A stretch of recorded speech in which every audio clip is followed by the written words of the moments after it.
Buenas tardes, licenciado. Buenas tardes, licenciado. Buenas tardes, qué gusto en verlos y en gracias y conversar con ustedes. Ya estamos como el Congreso, ¿verdad? Que estamos llegando pocos, pero vamos a ver si hay quórum.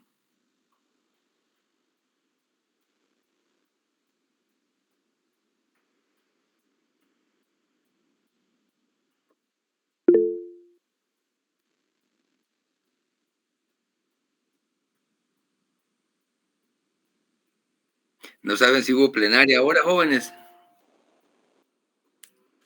No hubo por falta de quórum. Sí, ¿verdad? Pero había previsto aparentemente la sesión para la tarde y fue por la mañana, ¿no? Sí, fue por la mañana. Sí, sí. Todavía siguen las negociaciones, no cabe duda. Eso fue lo que dijeron, que estaban todavía negociando. Sí, en el fondo tienen razón porque como es un tema tan trascendente, ¿verdad?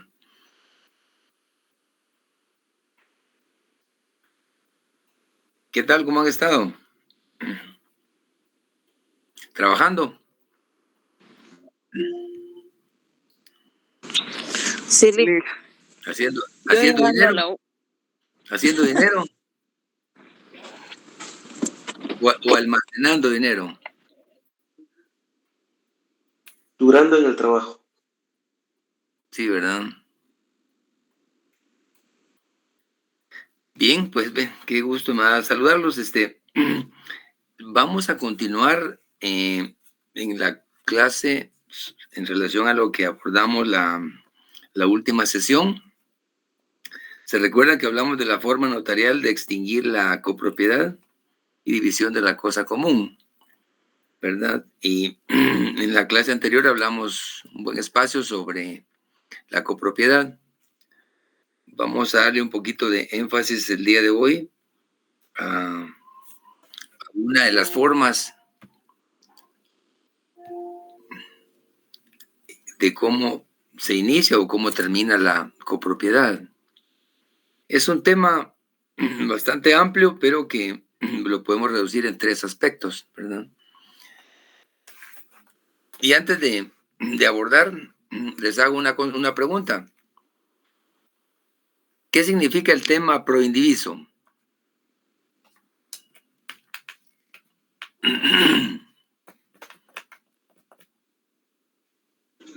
¿Proindiviso, licenciado? ¿Cómo? Proindiviso, dijo. Que no Sí, se puede dividir, licenciado. ¿Cómo? Que no se puede dividir en partes. Exactamente. Bien se puede dividir, pero proindiviso.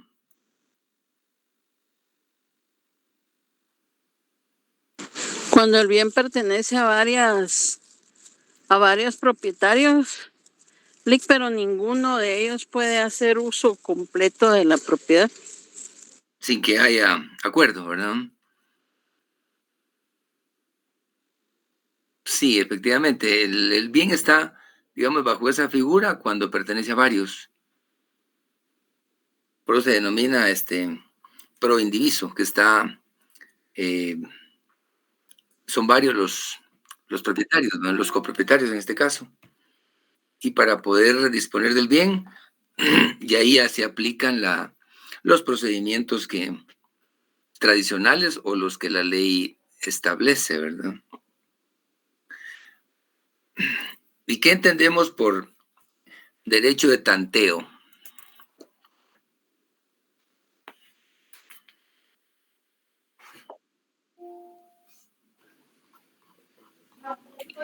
Es el derecho.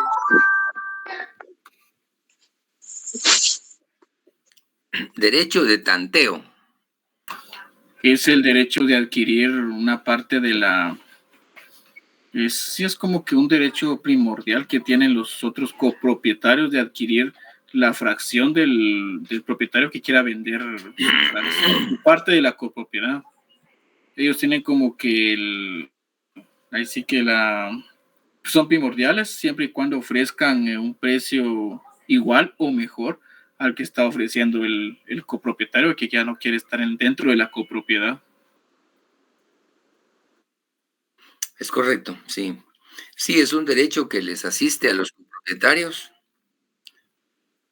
para adquirir. Es decir, cuando un bien, tal como hemos hablado, está dividido, o sea,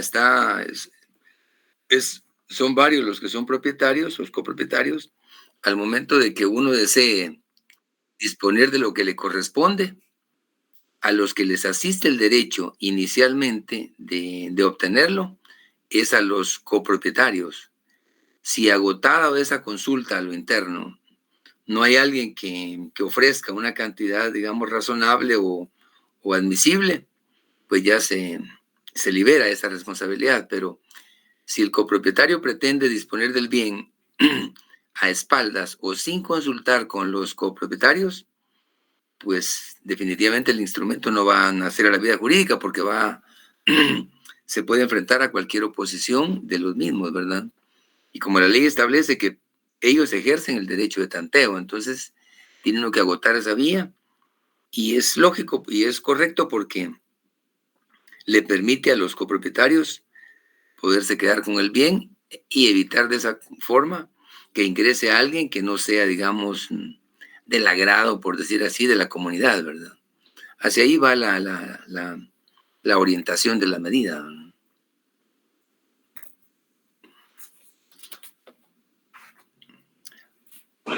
Tengo una pregunta, ¿esto entraría igual, por ejemplo, para algunas personas que heredaron? ¿También tendrían ese derecho de tanteo o no? Si la figura pertenece, si está en copropiedad, sí.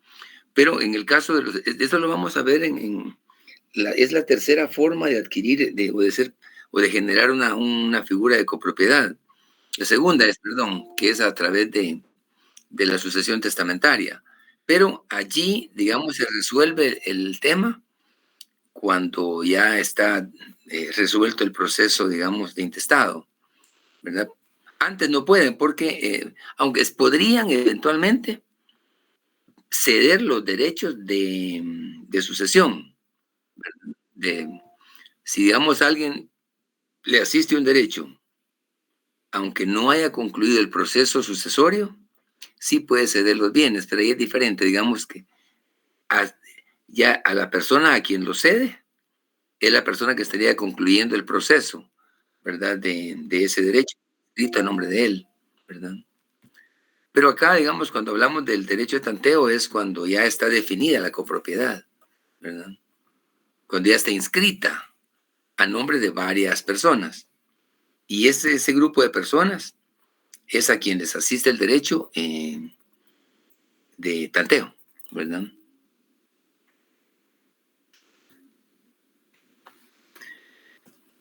¿En qué consiste el amojonamiento?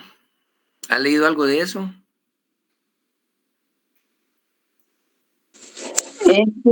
Es como más o menos en donde está la propiedad o de dónde a dónde llega la propiedad de una persona. Es como un límite, es como una señal exterior que indica el límite de una propiedad. Y ahí tendríamos que hablar también de colindancia, ¿verdad?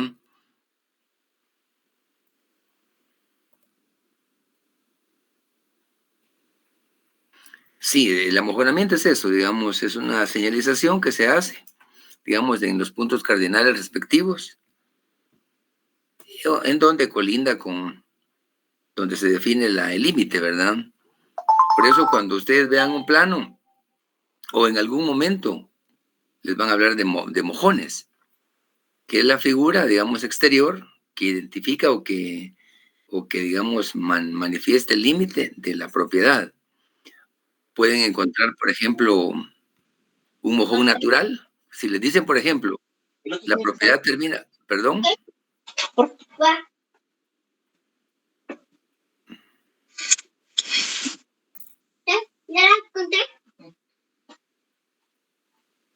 Alguien está intentando preguntar algo, ¿verdad? No, es un bebé, licenciado. Ya está introduciéndose Ya tiene dudas. al campo del derecho. Eso está bien, que de pequeñito vaya aprendiendo. Sí, les decía que en algún momento pueden ustedes escuchar, por ejemplo, hablar de un mojón natural. Puede referirse en ese caso, por ejemplo, a un árbol, ¿verdad? A un límite, ¿verdad? Regularmente los mojones son de cemento, por ejemplo, que son los signos exteriores, digamos, que definen, pero a veces hay límites que se les denomina, es natural. Por ejemplo, si está a la orilla de un río, por ejemplo, obviamente la ribera es la que genera la colindancia, ¿verdad? Entonces, O sea, licenciado, que básicamente eso de lo del amojonamiento es en el área rural, ¿verdad? regularmente sí, por las extensiones, pero puede aplicar, digamos, a un área urbana, ¿verdad? Porque la idea del amojonamiento es la división que se da, que puede ser, por ejemplo, una pared, digamos, que esté, digamos, como señal y diga, bueno, hasta aquí llega el límite, ¿no?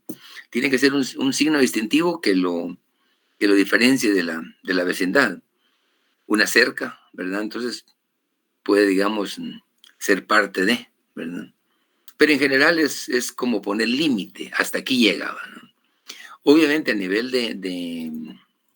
digamos, de una ciudad o de un área urbana, es mucho más sensible, porque de hecho a veces hay problemas de límites por el ancho de un bloque, por ejemplo, porque a veces se pelea tanto que ese espacio implica, digamos, la pared medianera, ¿verdad? Entonces se dan muchos intereses en ese sentido, ¿verdad? En cambio, en el interior a veces hay excesos, hay diferencias hasta de 1 metro y no siempre son, regularmente es problema, pero es más fácil de superarlo. En cambio, en la ciudad a veces la discusión es estéril por 15 centímetros, ¿verdad? Dada la limitación. Pero a eso se refiere un tanto el tema del amojonamiento.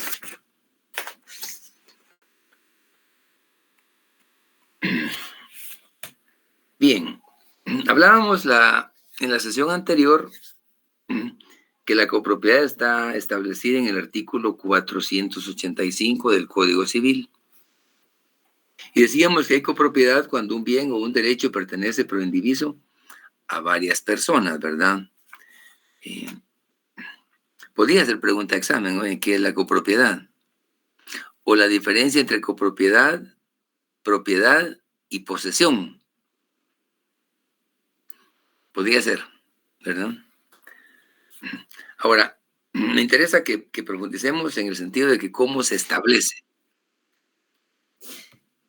Ya vimos algo de cómo se establece. ¿Quién me puede decir lo que hemos visto hasta el momento de cómo se establece la copropiedad?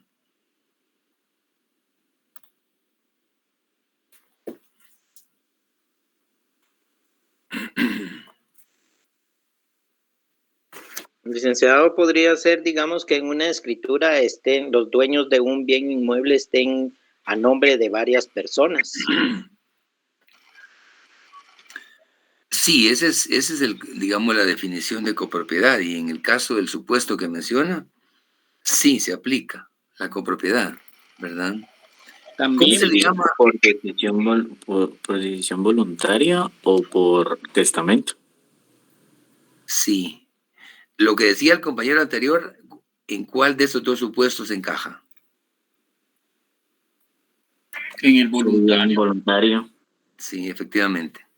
Sí, la copropiedad se establece, en concreto hay 3 formas de establecer la copropiedad, ¿verdad?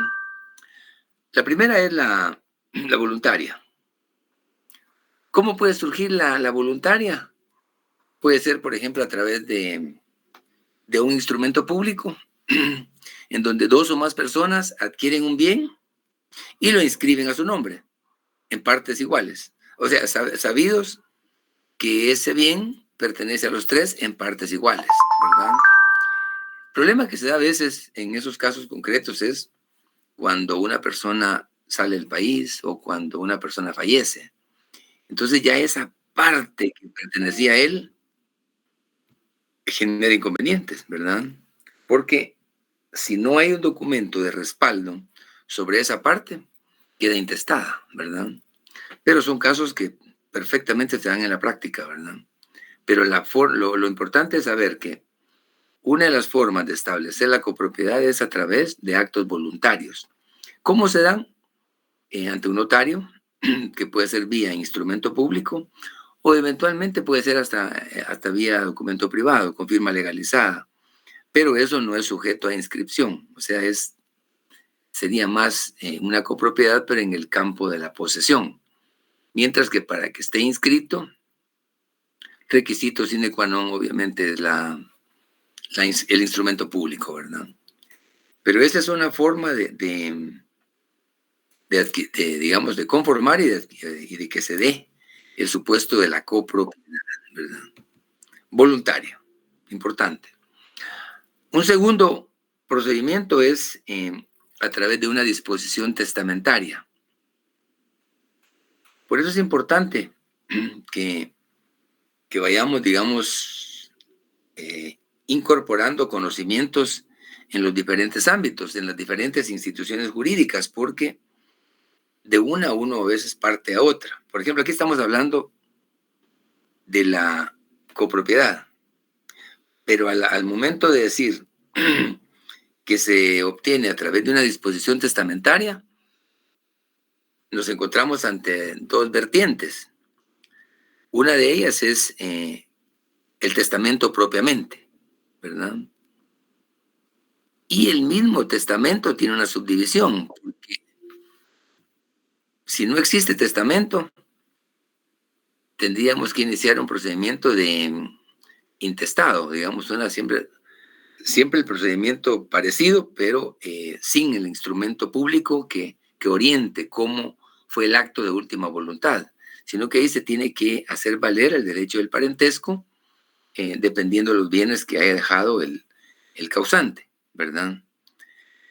Esa es por una parte. Por otra parte, también dentro de ese procedimiento nos tendríamos que digamos, orientar a otra forma de obtener la copropiedad, que es a través de un instrumento intervivos, que ahí estaríamos hablando de una forma diferente de adquirir, que puede ser, por ejemplo, a través siempre de una escritura, pero en donde se defina, digamos, cómo se va a otorgar un bien. Aunque no haya testamento, si se define, también es otra forma de que puede quedar regulado digamos, la figura de adquirir un bien, y siempre en el campo de la copropiedad. Digamos, son las dos formas de obtener la propiedad, y que sería, digamos, hablando de los procedimientos, el segundo, por disposición testamentaria, ¿verdad? Es decir, recapitulando, la primera forma es voluntaria, y la segunda, disposición testamentaria o intestada, ¿verdad? Y hay una tercera, que es por disposición de la ley, ¿verdad? Que al final se desprende de la disposición intestada. ¿Por qué? ¿Se recuerdan que dejamos un documentito en la sesión anterior que se refería a un auto? ¿Lo lograron reproducir o no?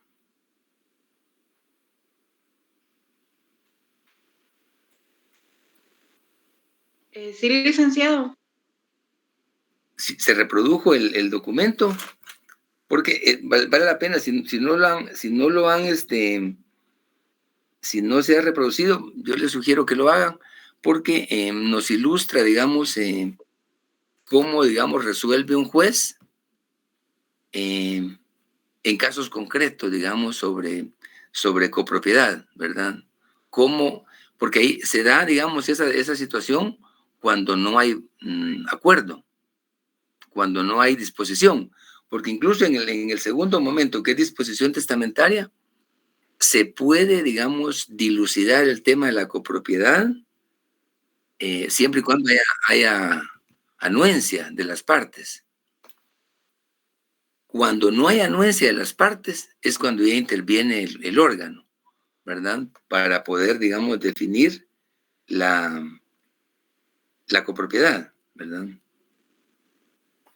Y en el caso de la disposición legal, eso lo encontramos en el artículo 219, eso sí, anótenlo por favor, del Código Procesal Civil y Mercantil, porque es a través de un juicio oral que se procede y se concluye con el auto que les dejé, ¿verdad? No es un auto para mejor fallar, como decía un amigo que en paz descanse. Le preguntaba al alumno, ¿cuál es el auto para mejor fallar? ¿Ustedes saben qué es un auto para mejor fallar? Sí. ¿Qué es? Tengo entendido que cuando hay controversias jurisdiccionales, en este caso que se lleva a cabo ante un juez, tengo entendido que el juez, antes de emitir una resolución definitiva como tal, como que se da el tiempo de como que reunir otro tipo de pruebas para ya convencerse bien y emitir su resolución.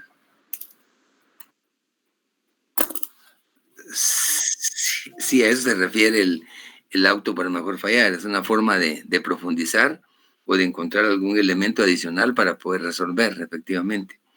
Este profesor era simpático. Él decía que el auto para mejor fallar, decía, es el hada. Porque son carros rusos que siempre están fallando. Eso decía él. ¿Estaba en lo correcto o no? No, ¿verdad? No.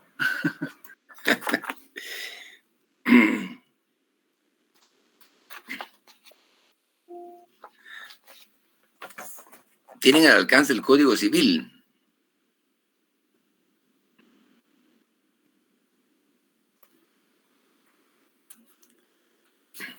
Código Civil. Sí, en el marco de lo que estamos viendo, hay tres aspectos que me gustaría que los abordáramos para tratar de dejar, digamos, lo más claro posible el tema, tomando en cuenta que se establece la copropiedad, dijimos, a través de un acto voluntario, un acto testamentario o una tercera opción que es por disposición de la ley. Para que profundicemos un poquito por disposición de la ley, leamos el artículo 1085 del Código Civil, por favor.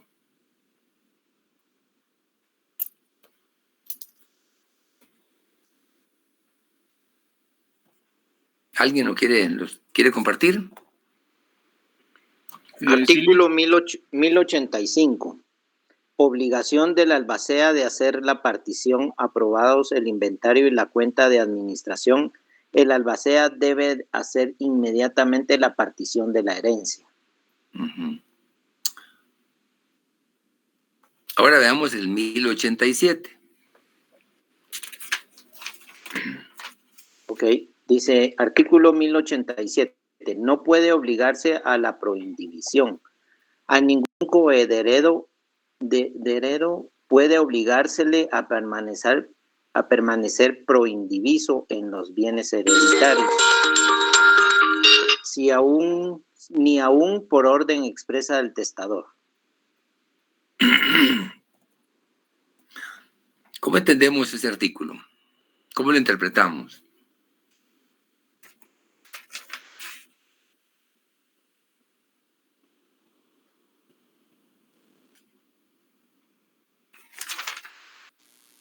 Buenas tardes, Lick. Buenas tardes. Eso quiere significar que no se le puede obligar al heredero a permanecer como copropietario.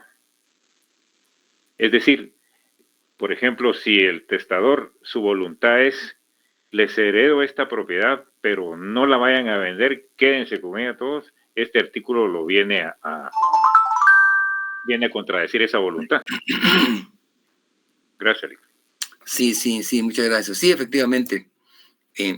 hay cosas que siempre hemos dicho que digamos, un testamento es un acto de última voluntad, lo cual es cierto, ¿verdad? Pero ello no quiere decir que si hay alguna disposición que no sea, digamos, atendible, se pueda acatar, ¿verdad? Y este es un caso de ellos, ¿verdad?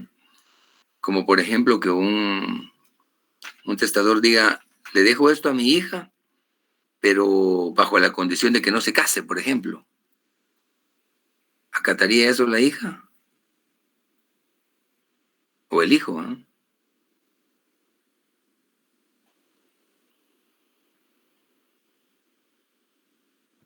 A eso se refiere, que digamos que si hay algo que no está en el marco de la ley, no se puede aplicar, ¿verdad? Siempre en el mismo orden, veamos el artículo 1102.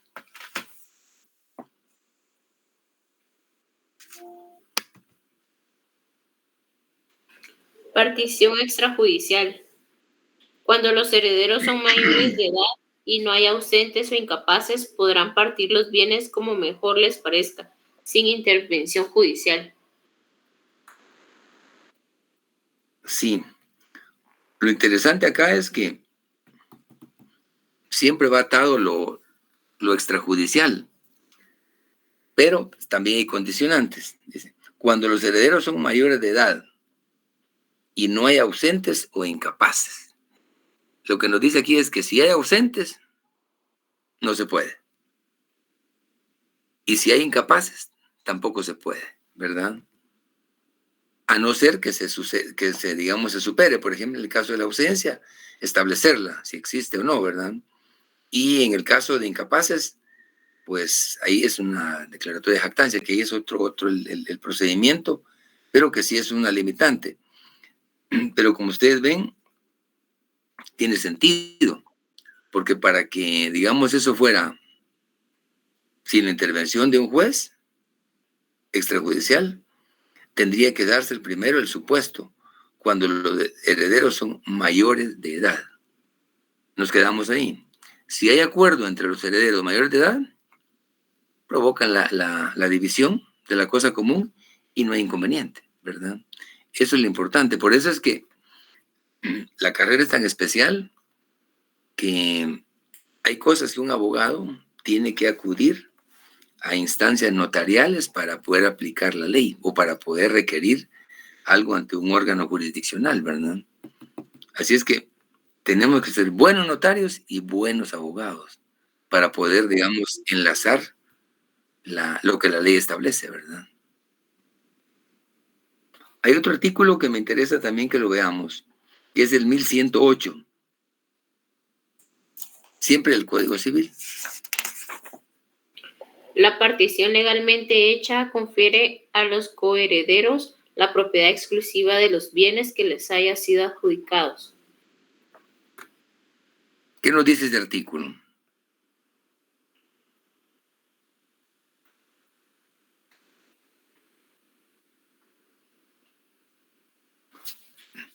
La partición legalmente hecha confiere a los coherederos la propiedad exclusiva de los bienes que han sido aplicados. Legalmente hecha, ¿verdad? Que se hayan cumplido todos los parámetros legales, ¿verdad? Si no se cumplen, obviamente no va a nacer a la vida jurídica, ¿verdad?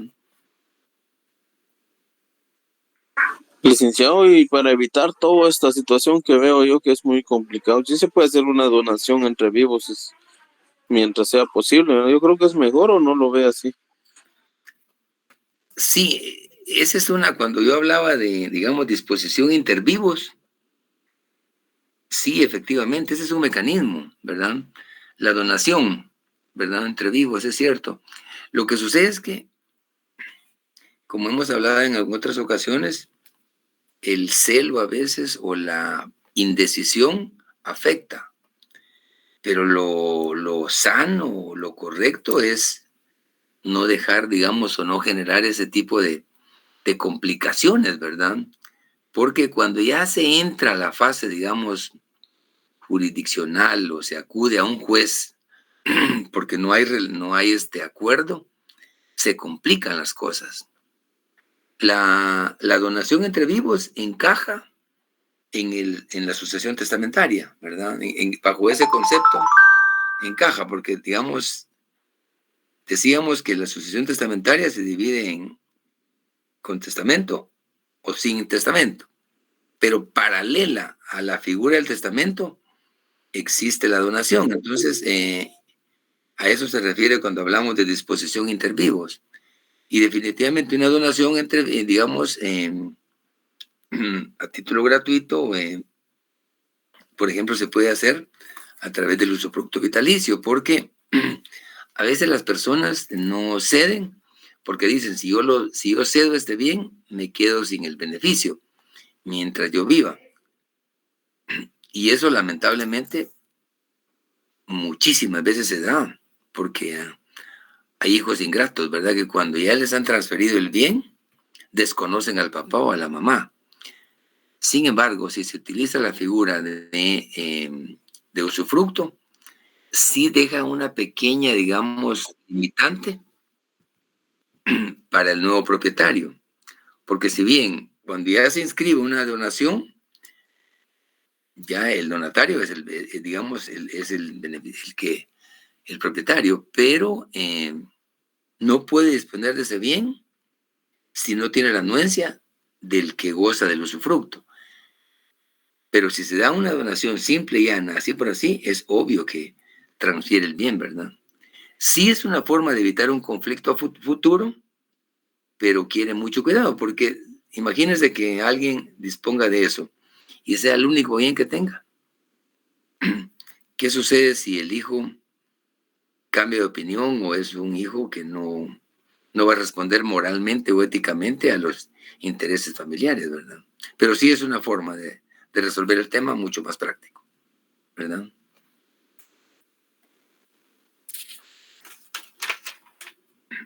¿Algún interrogante, estimadas amigas y amigos?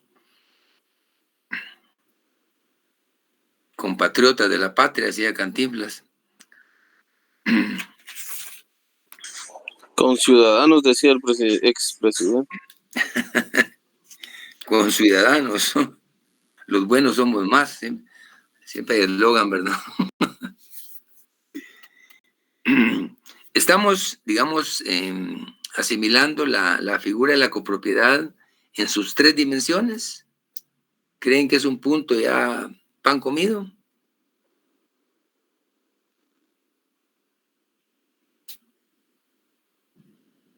Con su fundamento legal, su parte doctrinaria, que hay que profundizar en ella, y digamos, para asimilar más adecuadamente el tema, hay que leer todo el capítulo relacionado con la copropiedad, porque eso nos lleva a diferentes momentos, como lo que hablábamos en la sesión anterior, digamos, en qué casos se puede, digamos, dejar sin efecto los derechos, el derecho de tanteo, en qué consiste la proindivisión y todas las variantes que se dan.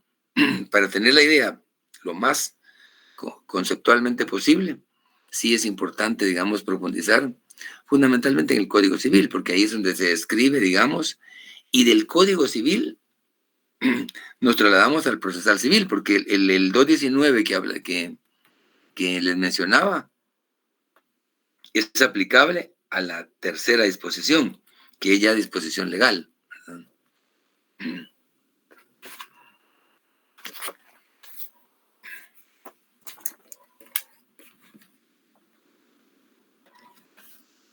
Me da la impresión de que el tema es sinónimo de algarabía, ¿verdad? ¿Qué les parece? Veamos a qué se refiere el artículo 219 del Código Procesal Civil. Ubiquémonos en la tercera disposición. Dijimos, la primera voluntaria, la segunda testamentaria y la que se desprende de esa, la disposición de la ley, que nos remite al artículo 219 del Código Procesal Civil. Este capítulo se refiere al capítulo 4 de dicho código y regula la división de la cosa común. Nos dice declaración judicial necesaria. Artículo 19. Cuando los copropietarios no estén de acuerdo, podrá pedirse la división o la venta en pública subasta de la cosa común por el procedimiento del juicio oral. También será necesaria la declaración judicial cuando hubiere intereses de menores, ausentes, incapaces o del Estado, quienes serán citados por medio de sus legítimos representantes. Si se dan cuenta, este segundo párrafo sí inyecta adrenalina al caso, porque dice cuando será necesaria la declaración judicial, cuando hubiere intereses de menores. Imagínense la complicación que eso conlleva. Ausentes, lo que decía el otro artículo. Incapaces o del Estado, quienes serán citados por medio de sus legítimos representantes. ¿Quién representa, por ejemplo, a un menor? El padre y la madre conjuntamente. Uh-huh. Cualquiera de los dos, padre o madre, indistintamente. Ajá. Tiene que ser valer ese derecho, ¿verdad? ¿Y el Estado? La madre vale. ¿Cómo? En algunos casos tiene más derecho la madre que el padre, porque como los abandona. En ese caso, ¿cómo sería? Sí tendría que, digamos, acá, que hacer, digamos, valer ese derecho de la madre a través de la certificación de nacimiento, en donde ella sea la que está, digamos, registrada como madre, ¿verdad? Entonces, para que haya vínculo, digamos, la filiación que se pueda probar, ¿verdad? Y en el caso de, digamos, si le exigieran, digamos, que comparezcan los dos, habría que ver si está casada, si el hijo fue reconocido, si no fue, o sea, cada caso tendría sus propias, digamos, particularidades, ¿verdad? Pero sí, puede ser, digamos, quien lo represente, la madre o el padre, ¿verdad? O ambos están de acuerdo, entonces, o si hay una relación de convivencia, ¿verdad? Lo que me interesa aquí es que ustedes puedan asociar cómo el Código Civil se proyecta al Código Procesal Civil, porque aquí obviamente cuando hablamos de un juicio oral, aquí estamos hablando de un proceso, pues aquí estamos hablando ya no de derecho notarial, pero que en este caso es porque no fue posible resolverlo en forma voluntaria o extrajudicial, ¿verdad? Ya aquí interviene el órgano. Licenciado, disculpe, la usucapión no entra en estas tres modalidades que ha mencionado. No, ahí es una figura distinta, ¿verdad? ¿Cuándo se da la usucapión? Por el paso del tiempo, ¿no? ¿Cuántos años son? 10 años. 10 años, ¿verdad? Sí, eso es, digamos, ahí se refiere más que todo a la digamos, como a la confirmación de la propiedad, que pasado los 10 años ya es erga omnes, ¿no? A eso se refiere, ya es oponible, ¿verdad?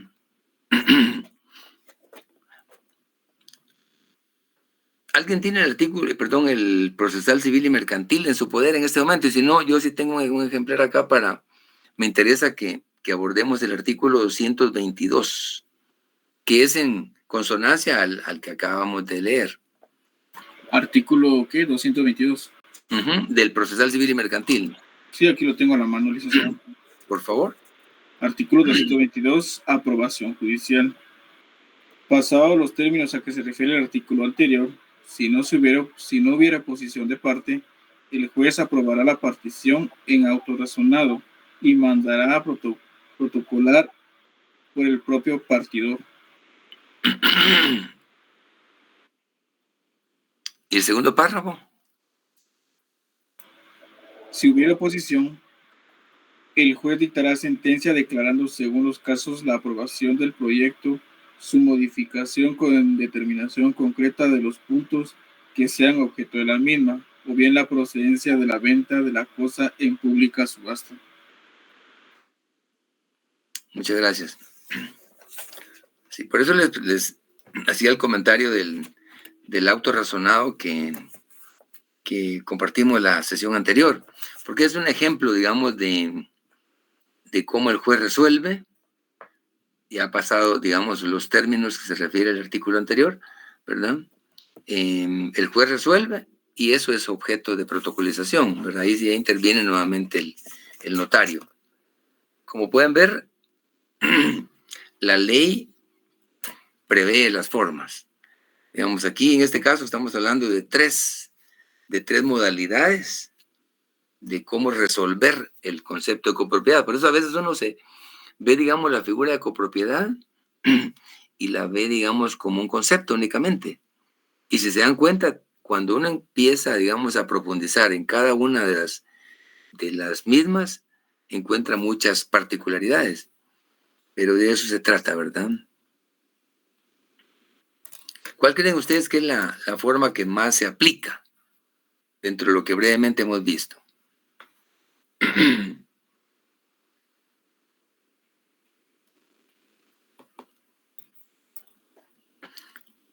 Una dama ahí que nos ilustre. Ya vemos 87.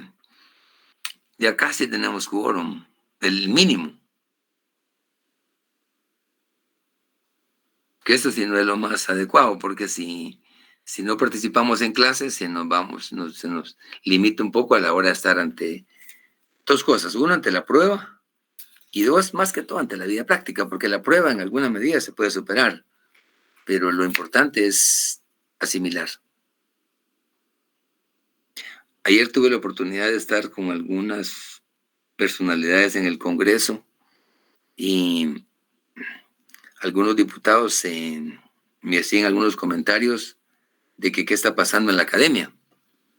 Estaban manifestando que no solo la USAC, sino que también las privadas, hay algunas limitantes que se reflejan, digamos, a veces con el personal que van adquiriendo o con la comunicación que ellos están estableciendo.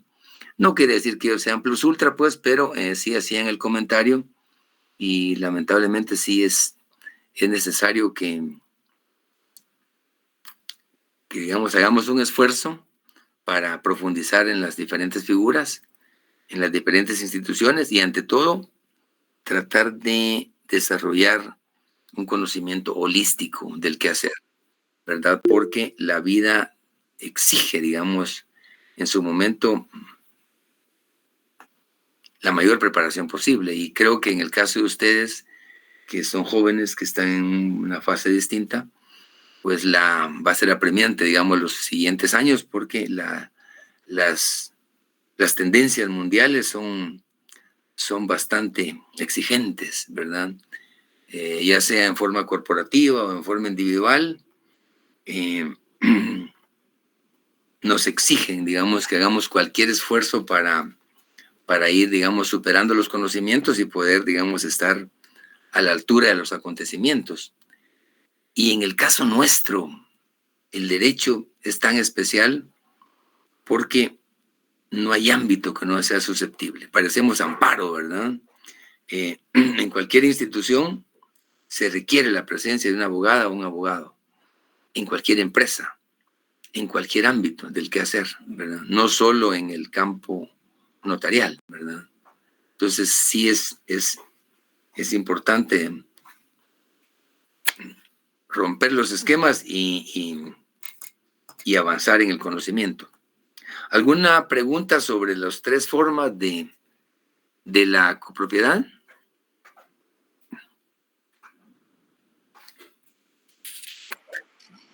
Licenciado, Diga. yo considero que el tema del nacimiento de la copropiedad, por lo que yo he visto, se da más que todo por el tema testamentario, ¿verdad? Porque raras veces el heredero va a ser una sola persona. Entonces ahí nace el tema de la copropiedad, ¿verdad? Ahí sí que para el grupo de herederos, ¿verdad?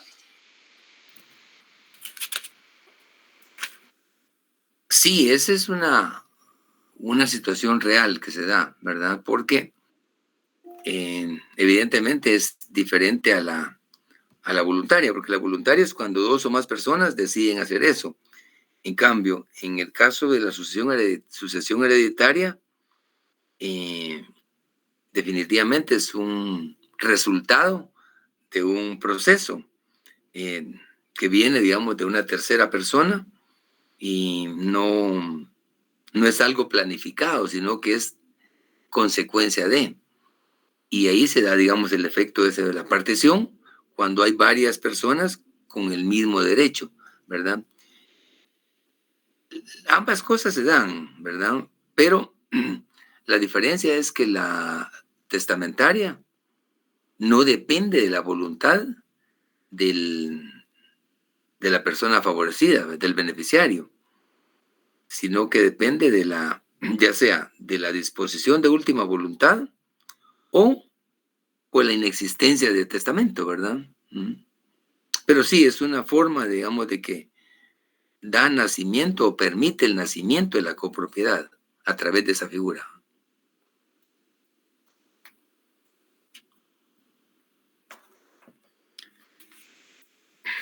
Bien. Buenas noches. Perdone, yo tengo una duda. Pero ya en la parte de, por ejemplo, cuando uno ya quiera hacer ya la partición, o por ejemplo, ¿verdad?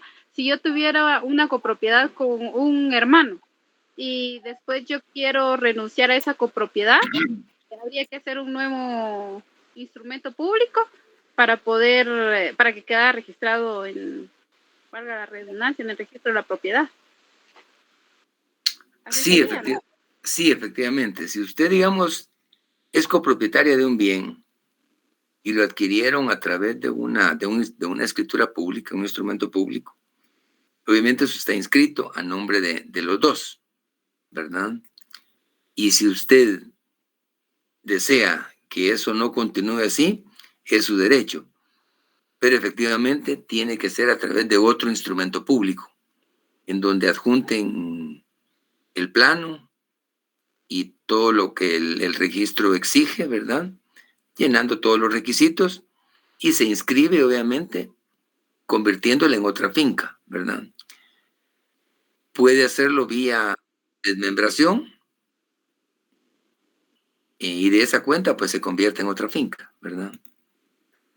Va a depender, ¿no? ¿Sí? Perdón, si fuera la misma finca, como le digo, somos dos dueños y yo digo, bueno, yo ya no quiero y se lo dejo todo a la otra persona, solo queda una finca. Se hace un nuevo instrumento a nombre de esa persona.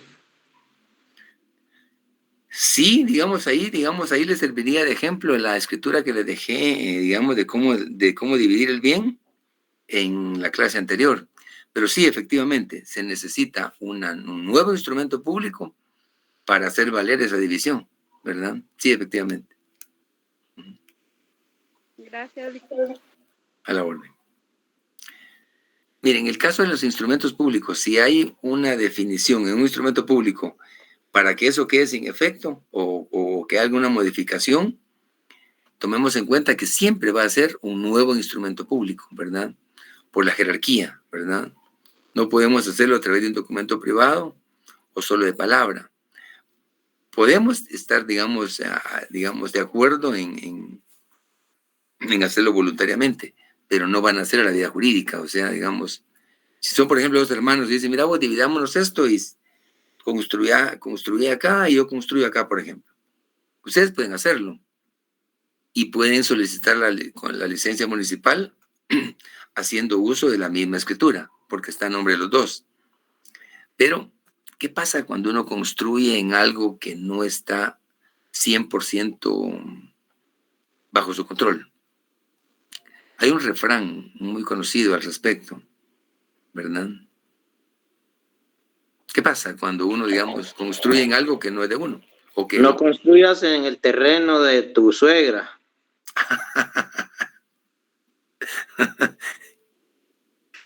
El que siembra en terreno ajeno ni la semilla pepena, dicen a veces, ¿verdad? Mira, lo importante es que para hacer una inversión es importante estar seguro de la acreditación del bien, para que la inversión que se haga sea 100%, digamos, controlada y manejada, ¿verdad? Porque si no, es un riesgo, ¿verdad? Pero sí, lo importante es tener claro que es a través de otro instrumento público, ¿verdad?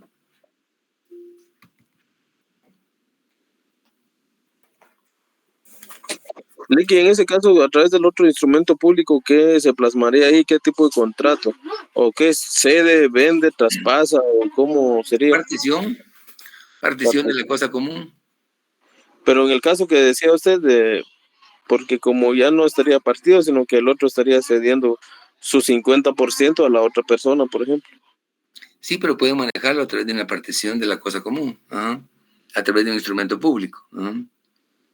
Otra figura es, por ejemplo, la desmembración, digamos, de un bien, que es una forma también de convertirlo en otra finca, ¿verdad? Pero si está a nombre de los dos, ahí partición de la cosa común. Uh-huh. Siempre en instrumento público, ¿verdad? Licenciado, disculpe, pero cuando usted está hablando de partición, es digamos que, por ejemplo, una casa de 2 niveles, ¿cuál sería el procedimiento para realizar esa partición entre 2 personas, pongámosle? Bueno, ahí es diferente el caso, porque, digamos, la partición sería, digamos, siempre y cuando el ordenamiento territorial lo permita. Por ejemplo, en el caso del POT, en la capital, por ejemplo, tiene algún límite. Habría que establecer, no recuerdo si son un mínimo de 60 o 70 metros lo que permite la división, pero estamos hablando del área física. Ya si hablamos de un segundo nivel, ahí tendríamos que estar pensando en propiedad horizontal, ¿verdad? Que esa es otra figura, ¿verdad? Por ejemplo, un edificio se puede, digamos, de hecho, cada apartamento tiene su propio número de folio, libro, folio y finca, folio y libro. Entonces, pero ahí es una figura distinta, propiedad horizontal, ¿verdad? Ya hay, digamos, áreas comunes y es otro el concepto. Si es una casa pequeña, por ejemplo, de 2 niveles, ahí sí sería complejo, digamos, pretender dividir que alguien se quede con el segundo nivel y alguien con el primero. Ahí regularmente la división se hace en área firme, digamos, por ejemplo, si un bien tiene, por ejemplo, 200 metros, perfectamente se puede dividir que a cada uno le corresponden 100 metros, ¿verdad? De área, ¿verdad? Pero es en área, digamos, concreta. Si es una casa pequeña y que sea de 2 niveles, sí, digamos, habría que ver la dimensión para ver si encaja en digamos, la figura. Pero ahí estaríamos hablando de algo distinto. Ahí estamos hablando de propiedad horizontal, ¿verdad?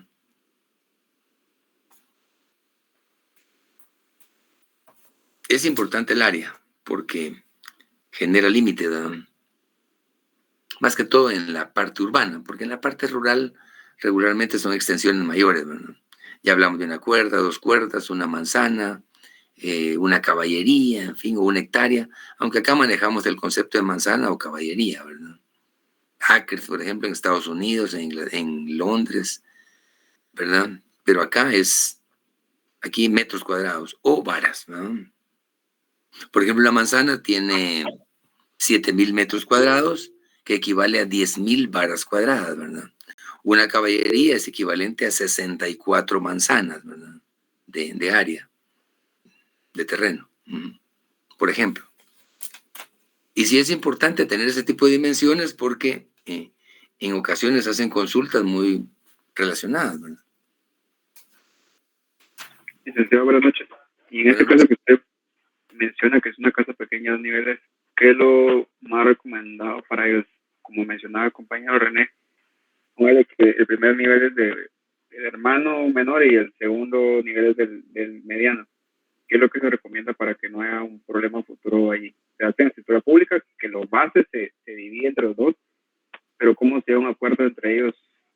¿Qué niveles de cabo? ¿O eso ya es interno entre los hermanos? Habría que ver, digamos, un caso concreto con las dimensiones que permita la ley, ¿verdad? Porque muchas veces se permite, digamos, la cómoda división, pero hay casos en que no es posible. Habría que analizar si se tendría que aplicar el concepto de propiedad horizontal, ¿verdad? Que ahí sí un segundo nivel ocupa un número de finca y un primero distinto, ¿verdad? Por ejemplo, un edificio, por ejemplo, puede tener 40 apartamentos y se convierte en 40 fincas, ¿verdad? Independientemente de la dimensión, pero en la figura, ahí es diferente la figura que se utiliza. Habría que ver un caso concreto para buscarle la respuesta, ¿verdad? Que hay salidas, ¿no?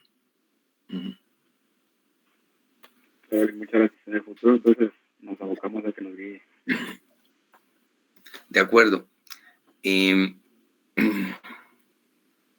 Abordemos un poco las características, digamos, del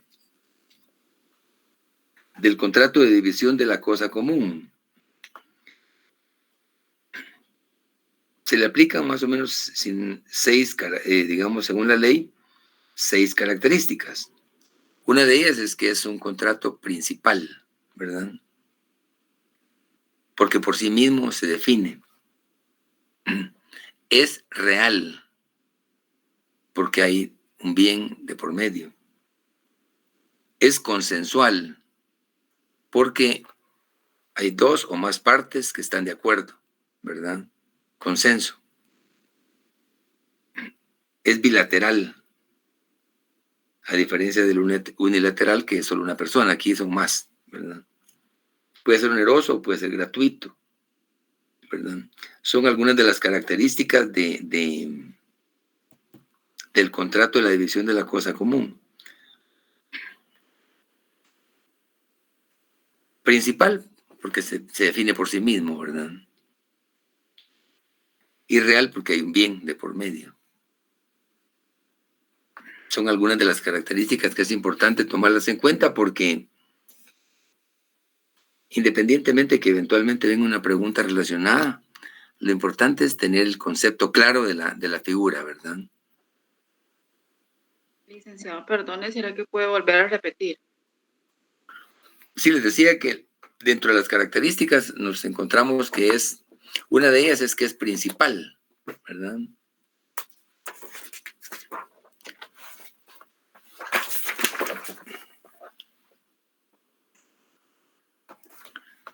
Una segunda característica es que es real.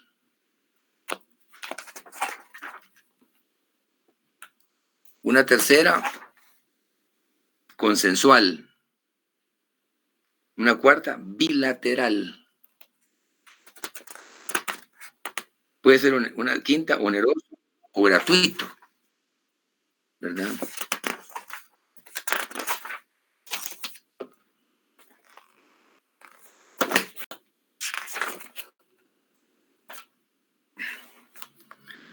Son características, es una forma de definir, digamos, el contrato, ¿verdad?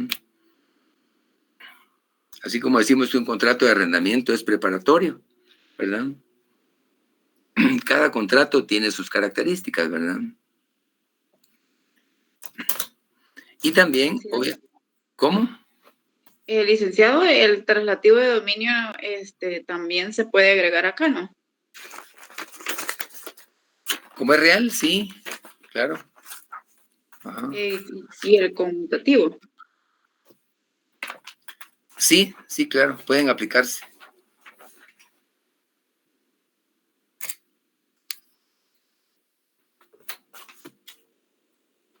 Cuando hablamos de real es porque hay que entregar un bien a una cosa, ¿verdad?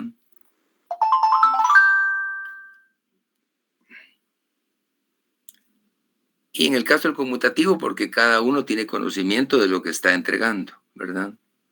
No es algo aislado, ¿verdad?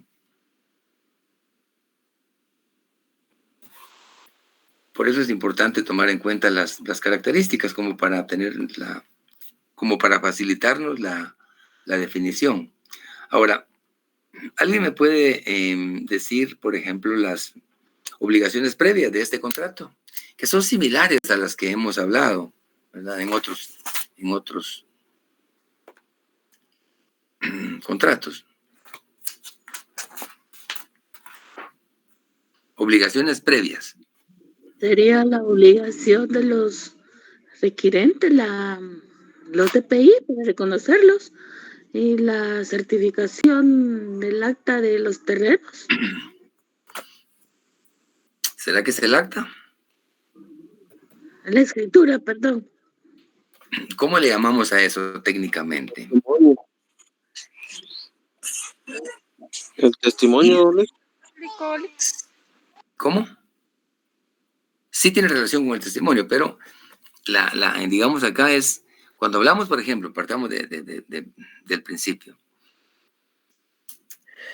Cuando hablamos de DPIs, nos estamos refiriendo a la identificación de los comparecientes, ¿verdad? Identificación de los comparecientes.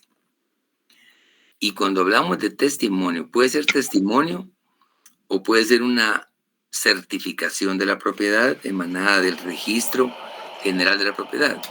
Entonces ahí estamos hablando de ¿cómo? Acreditación de la propiedad. Sí. Estamos hablando de acreditar la propiedad. O sea, técnicamente tenemos que referirnos. Identificación de los comparecientes, ¿verdad? Sean uno, dos o las personas que sean.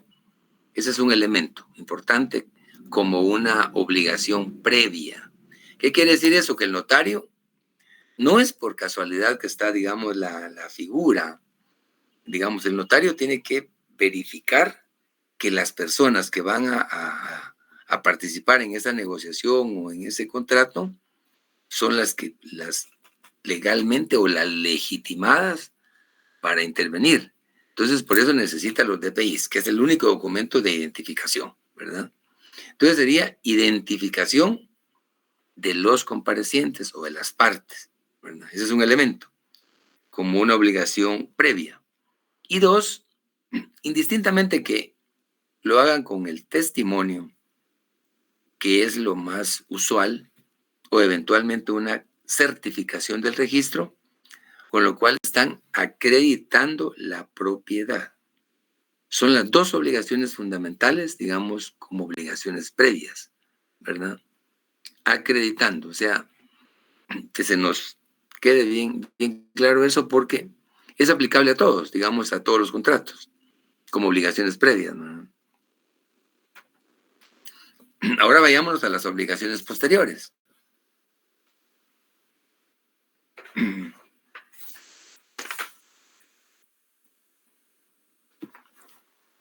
¿Cuáles serían las obligaciones? ¿O cuáles son más bien?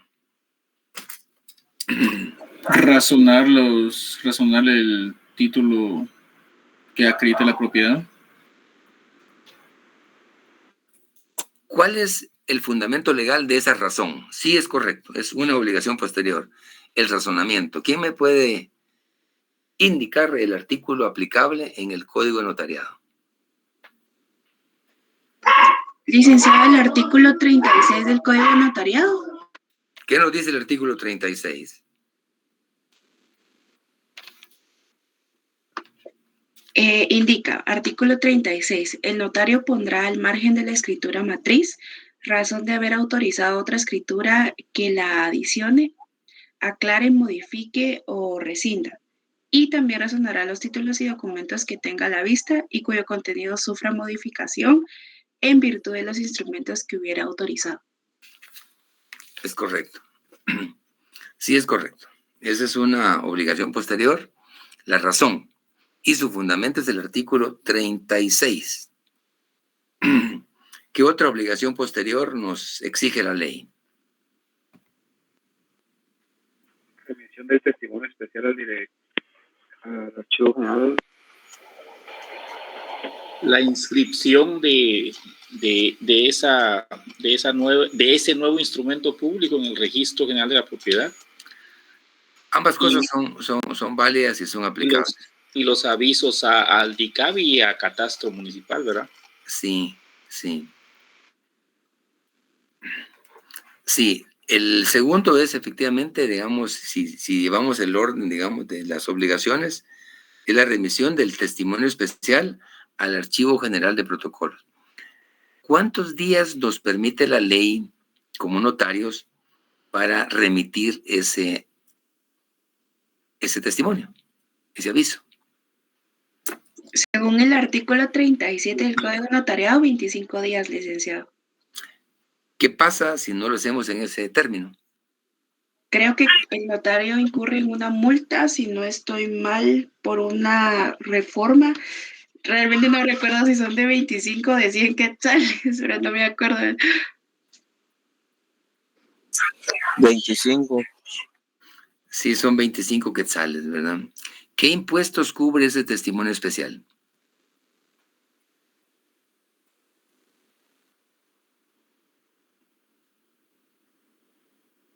Sería timbre notarial y timbre fiscal. Fiscal de 50 centavos por razón de registro. Bueno, por ser testimonio especial. Sí, llevaría 50 las hojas para acreditarlas, ¿no? Y el notarial, dependiendo el valor del instrumento, ¿verdad? Exacto. Sí. ¿Cuánto es el máximo que se paga notarialmente? 300 quetzales. ¿Cuánto es el mínimo? Un quetzal. Un quetzal, ¿no? Bien, muy bien. ¿Cuál sería otra de las obligaciones posteriores? Que ya la dijeron, por cierto. Es de la propiedad, la inscripción. Ajá. ¿Cómo se inscribe? Con un testimonio. Con un duplicado. El duplicado del testimonio, ¿verdad? ¿A quién se le otorga ese testimonio? Al comprador. ¿Qué impuesto paga?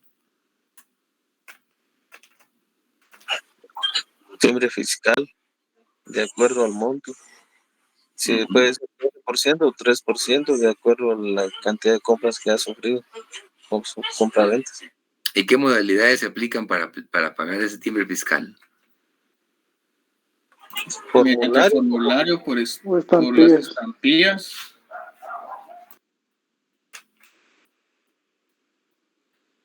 Sí, es correcto.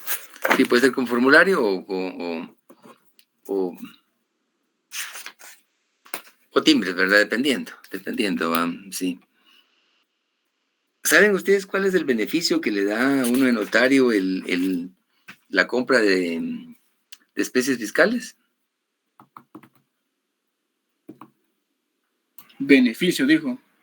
Hay un beneficio. Sí, tengo entendido. El que 10%. De papel, si adquiere papel sellado especial para protocolo, le dan ¿qué? Creo que trae 50 elotes, son el 10%, serán 5 hojas más. Y si compra también las estampillas, pues le dan también físicamente las 5, ¿verdad? O no sé cuánto es, como que el 10% físicamente de lo que representa. Si la ley habla del 10%, al final cuesta hacer ese cálculo ingrato, pero porque es un 9.8, 9.9 a veces, lo mejor es que ellos lo calculen, porque un error ahí echa a perder uno el trabajo, pero sí, efectivamente, un promedio del 10% que beneficia al notario. Regularmente, digamos, no regularmente, la persona que acude al notario no tiene claro eso. Y regularmente como no siempre son cantidades sustanciales, no siempre se comenta el tema, pero sí hay un beneficio en ese sentido, ¿verdad? De que es un 10%, pero es un derecho exclusivo para el notario, ¿no? Claro que si es una adquisición alta digamos, en especies fiscales, pues el beneficio es importante, ¿verdad? Que muchas veces, a veces los notarios cobran poco cuando está eso de por medio porque saben que ahí van a recuperar una buena cantidad, ¿verdad? Pero regularmente es un tema que sí es bastante particular o muy privativo para la figura del notario, ¿verdad? Pero sí hay un beneficio del 10%, ¿verdad?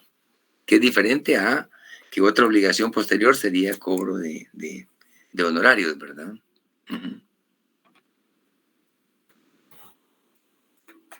¿O creen que no se debe cobrar? ¿Qué dicen ustedes? Es lo más importante, Lick.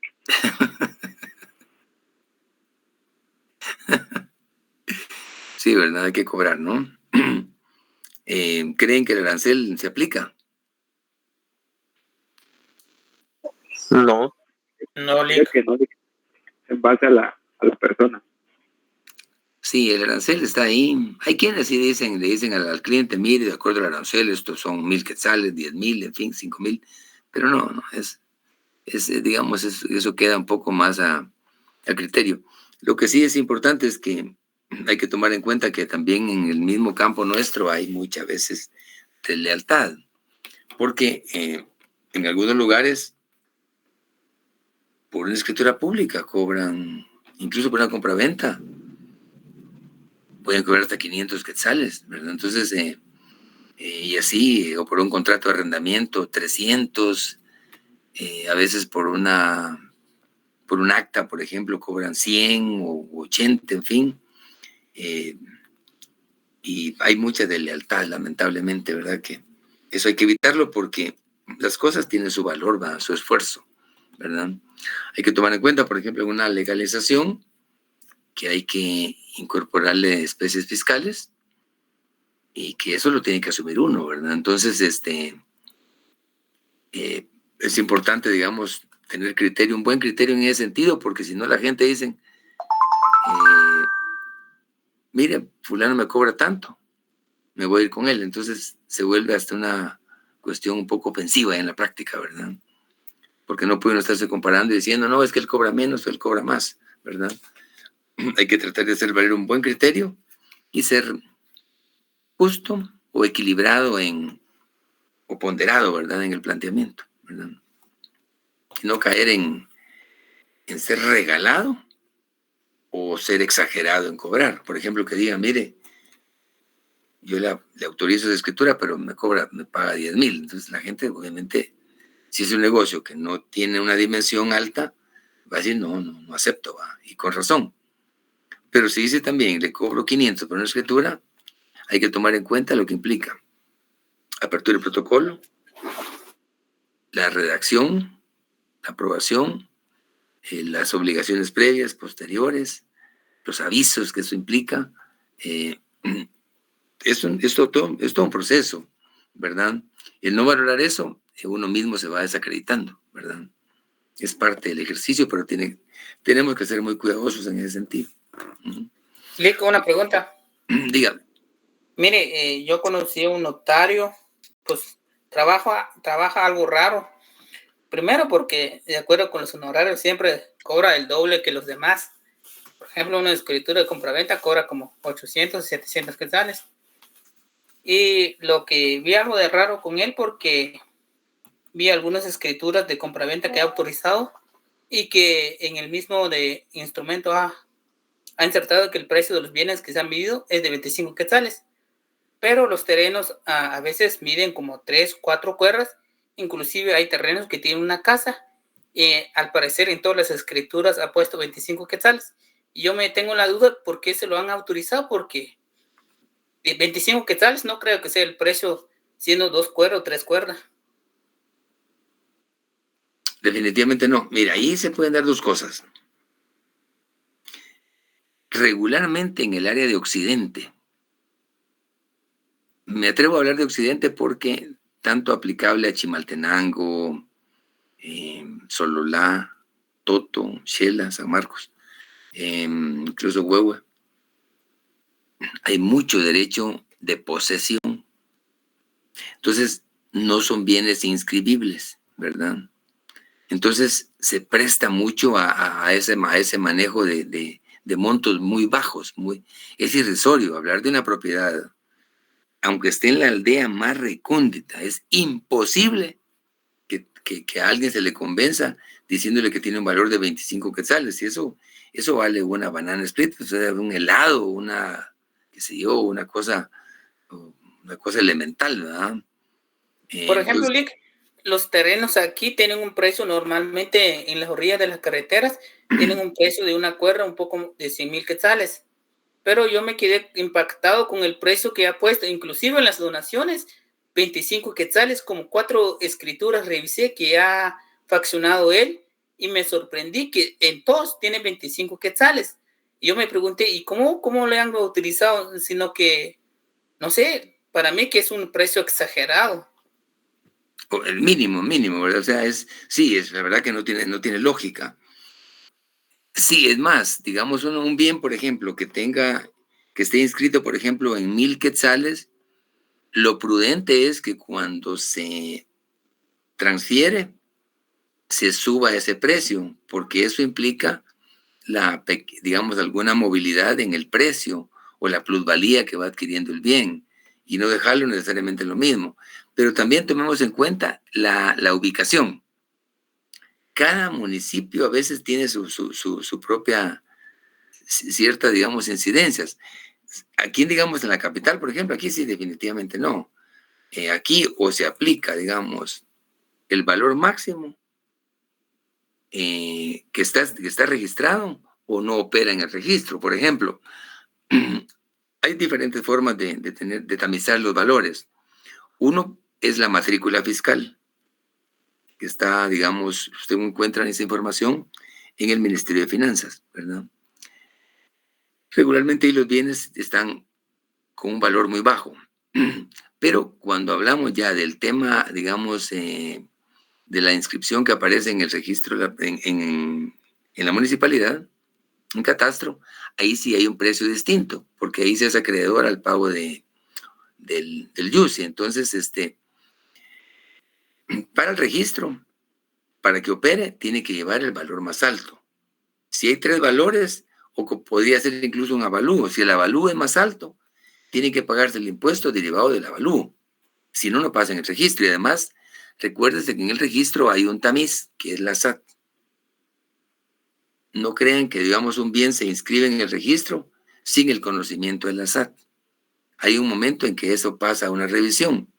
Si no se paga el impuesto en base a lo que exige el ordenamiento, digamos, de la tributación, no pasa, ¿verdad?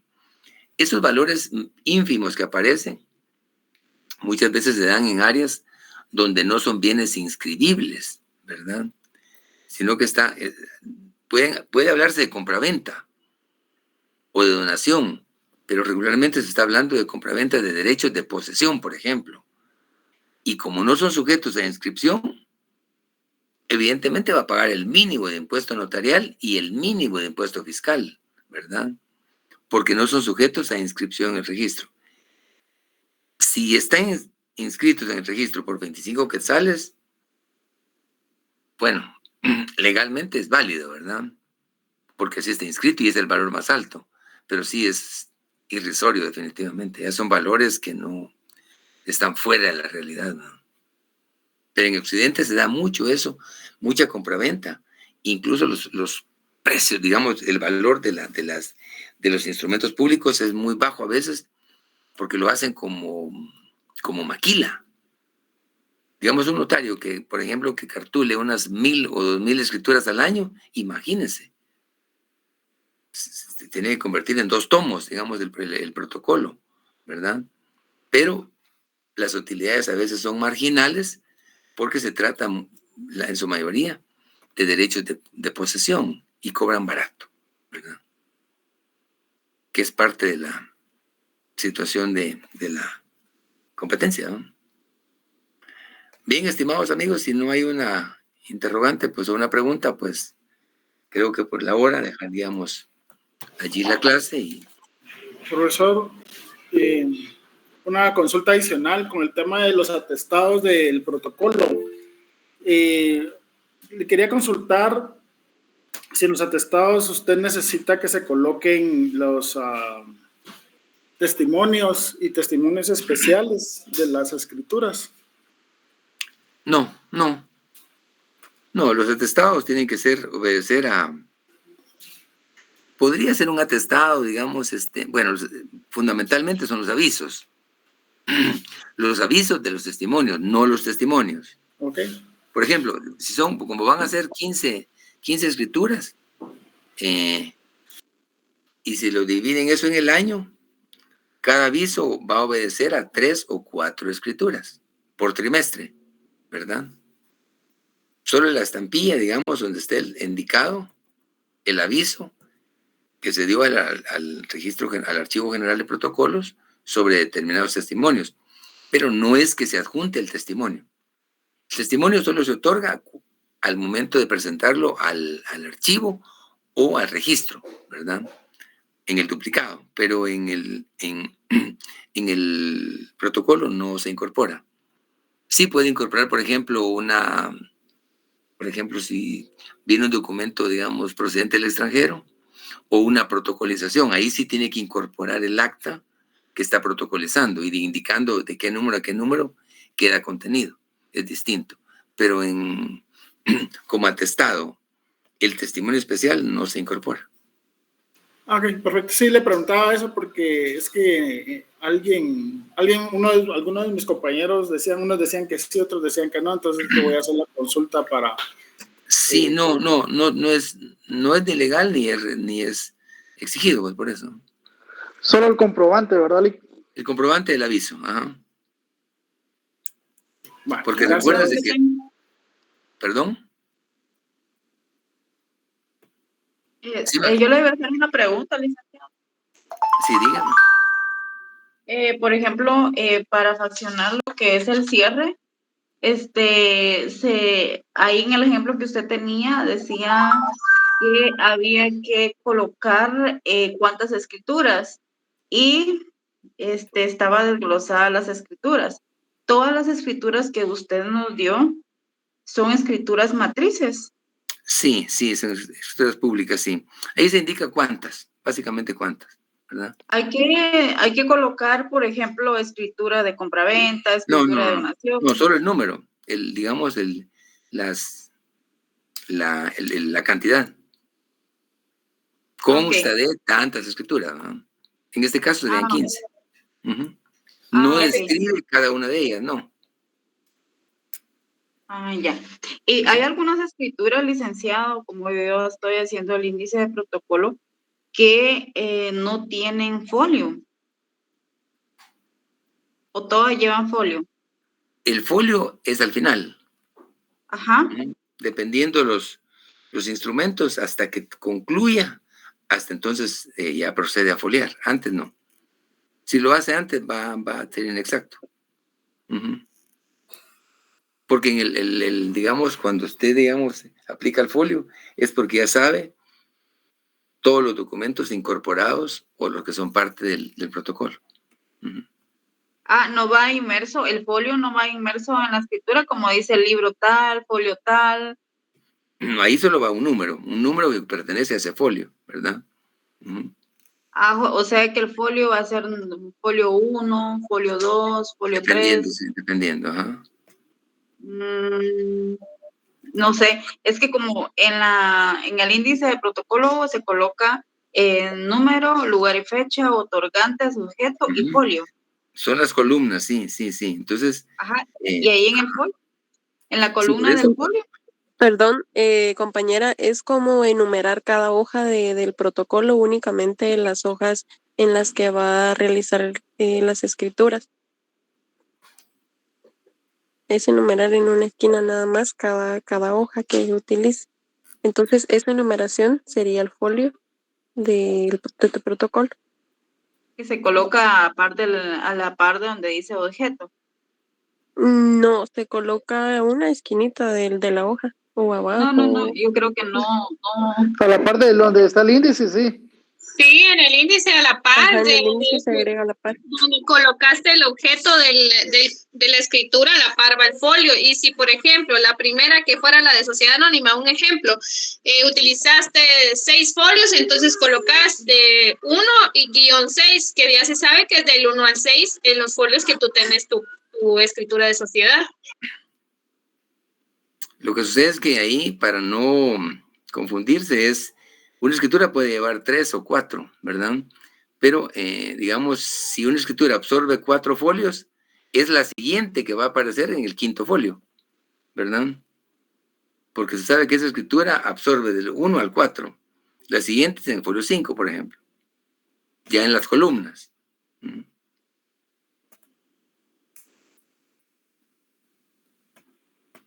Tal vez revisamos eso nuevamente en la clase presencial, ¿verdad? En la próxima, para tener claro, porque ya el tiempo sí se va acortando, ¿verdad? Gracias, licenciado.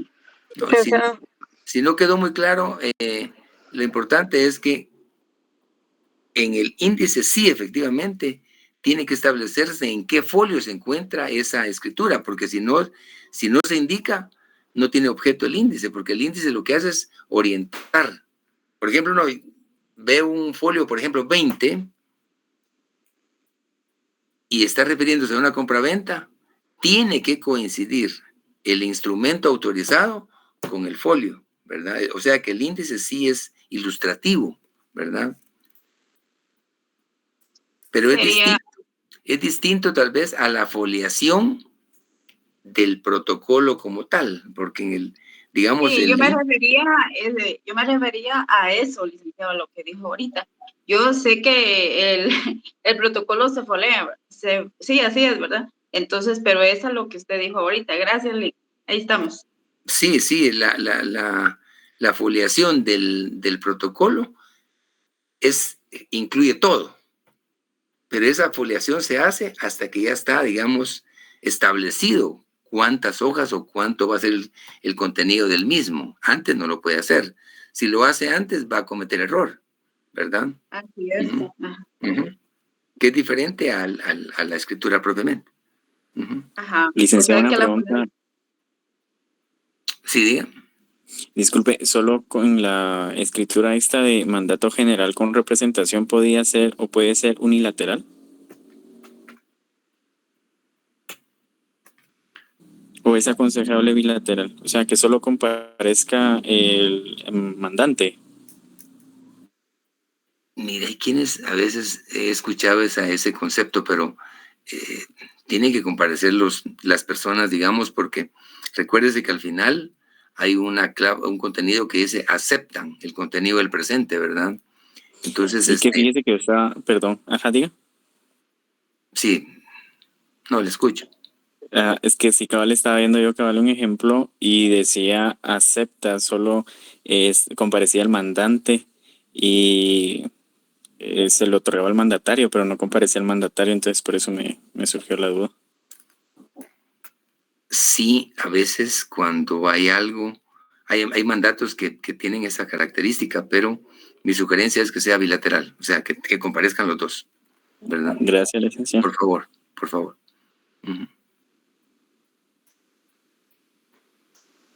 Bien, pues ha sido un gusto y nos vemos en la próxima clase, si son tan amables y que tengan un buen descanso. ¿Para cuándo es el protocolo, Eli?